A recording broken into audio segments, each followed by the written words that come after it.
Assalamualaikum warahmatullahi wabarakatuh. Izin bertanya, kapan waktu yang paling baik untuk bertaubat? Terima kasih.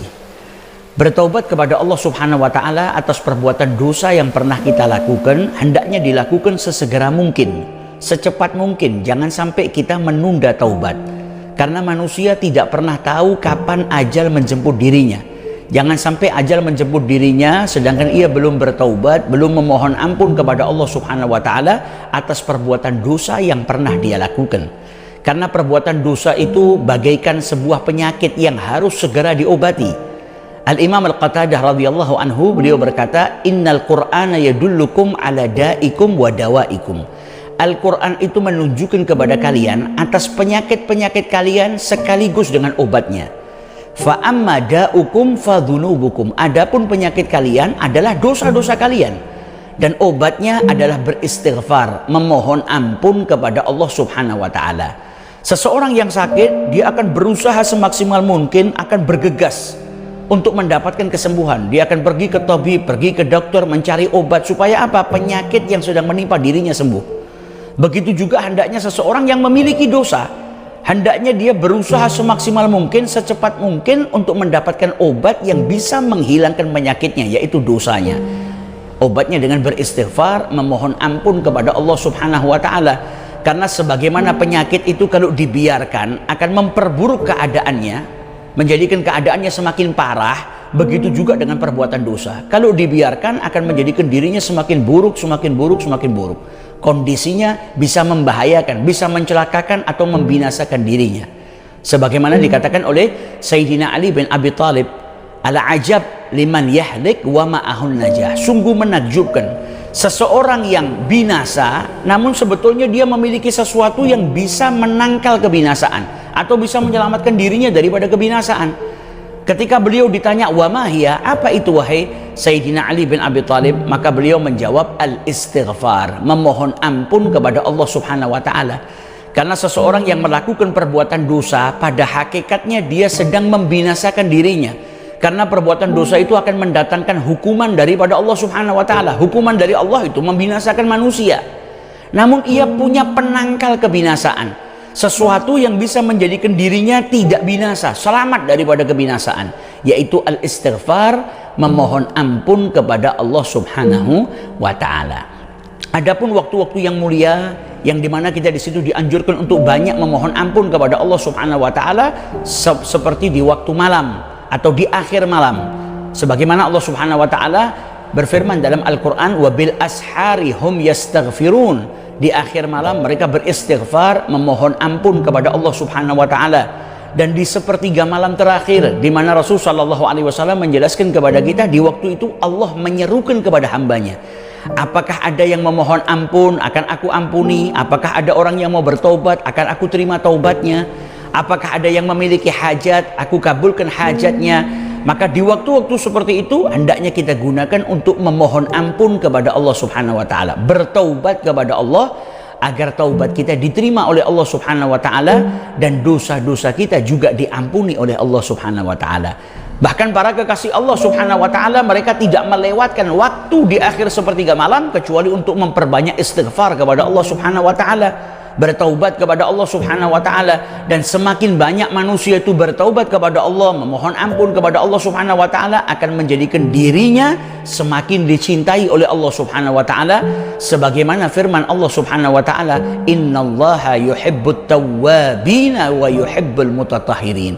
Allah itu mencintai orang yang banyak bertaubat kembali kepada Allah Subhanahu wa taala. Kemudian di sini juga ada yang bertanya, "Assalamualaikum, saya ini orang yang banyak dosa, banyak perbuatan maksiat yang sering saya lakukan dan saya merasa tidak tenang dengan dosa-dosa yang telah saya lakukan.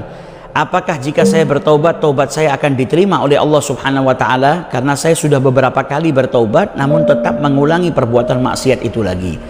Kita itu nggak diperintahkan oleh Allah Subhanahu wa taala untuk bertaubat kecuali Allah Subhanahu wa taala hendak menerima taubat kita dan mengampuni dosa-dosa kita. Sebagaimana Allah Subhanahu wa taala firmankan dalam Al-Qur'an, "Ya ayyuhalladzina amanu tubu ilallahi taubatan nasuha." Hai orang-orang yang beriman, bertaubatlah kalian kepada Allah dengan taubatan nasuha. meninggalkan perbuatan maksiat yang dilakukan, menyesali perbuatan maksiat yang telah dia lakukan, dan memiliki tekad yang kuat untuk tidak kembali melakukannya. Itu yang disebut dengan taubatan nasuha. Kalau seseorang sudah bertaubat kepada Allah dengan taubatan nasuha, maka insya Allah taubatnya diterima oleh Allah dan dosa-dosanya diampuni oleh Allah Subhanahu wa ta'ala. Dan dalam ayat yang lain Allah berfirman apa? La taqnatu min rahmatillah. Dalam ayat ini Allah sedang berbicara kepada mereka yang melampaui batas, dosanya banyak perbuatan dosa besar yang dilakukan. Namun Allah Subhanahu wa ta'ala malah memotivasi mereka. Jangan pernah kalian itu berputus asa akan rahmat Allah Subhanahu wa ta'ala. Innallaha yaghfirudz dzunuba jami'a. Sesungguhnya Allah Subhanahu wa ta'ala mengampuni dosa-dosa seluruhnya. Sebesar apapun dosa manusia, sebanyak apapun dosa manusia, kalau dia betul-betul hendak kembali kepada Allah, bertaubat kepada Allah dengan taubatan nasuha, maka insya Allah taubatnya diterima oleh Allah dan dosa-dosanya diampuni oleh Allah Subhanahu wa ta'ala. Bahkan Nabi SAW dalam hadisnya menjelaskan kepada kita, jikalau ada seorang hamba yang bertaubat kembali kepada Allah Subhanahu wa ta'ala, maka Allah itu bahagianya melebihi daripada kebahagiaan seseorang yang dia itu sedang berada di tanah kosong yang luas, padang pasir dengan tunggangannya, dan di atas tunggangannya terdapat makanannya, minumannya, bekalnya. Tiba-tiba tunggangannya itu hilang, maka dia merasa putus asa dan kemudian mengira bahwasanya dirinya akan binasa. Karena apa? Tunggangannya hilang, bekalnya pun ada di atas tunggangannya. Sampai akhirnya dia berbaring di bawah pohon dengan keputusasaannya, dan tiba-tiba dia dapati tunggangannya ada di hadapan matanya. Bayangkan bagaimana seseorang yang berada di tengah padang pasir, yang untuk menuju ke suatu desa atau suatu tempat berikutnya membutuhkan perjalanan yang panjang, dan bekalnya, makanannya, minumannya ada di atas tunggangannya, kemudian tunggangannya hilang. Dia cari kemana-mana tidak dapat.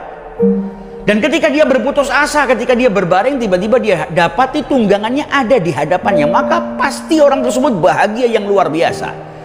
Sampai diriwayatkan dalam haditsnya Rasulullah SAW, saking bahagianya orang tersebut sampai dia salah mengucap dalam doanya, Allahumma anta abdi wa ana rabbuk. Ya Allah, engkau adalah hambaku dan aku adalah Tuhanmu. Akhta'a li syiddatil farah. Dia salah mengucap karena apa? Saking bahagianya. Yang harusnya mengatakan, ya Allah, engkau adalah Tuhanku dan aku adalah hambamu, maka dia salah mengucap, ya Allah, engkau adalah hambaku dan aku adalah Tuhanmu. Salah mengucap karena apa? Saking bahagianya. Dan Nabi SAW menjelaskan bahwasanya Allah Subhanahu wa ta'ala ketika ada hambanya yang bertobat, lebih bahagia daripada bahagianya seseorang yang kehilangan tunggangannya tadi kemudian menemukan tunggangannya. Lihat bagaimana rahmatnya Allah Subhanahu wa ta'ala kepada hambanya. Yang mengilhami hamba tersebut untuk bertaubat adalah Allah. Yang memberikan petunjuk dan hidayah agar orang tersebut bertaubat adalah Allah Subhanahu wa ta'ala. Ketika orang tersebut bertaubat, taubatnya diterima oleh Allah, dosanya diampuni oleh Allah. Di atas itu Allah bahagia ketika ada hambanya yang kembali bertaubat kepada Allah Subhanahu wa ta'ala.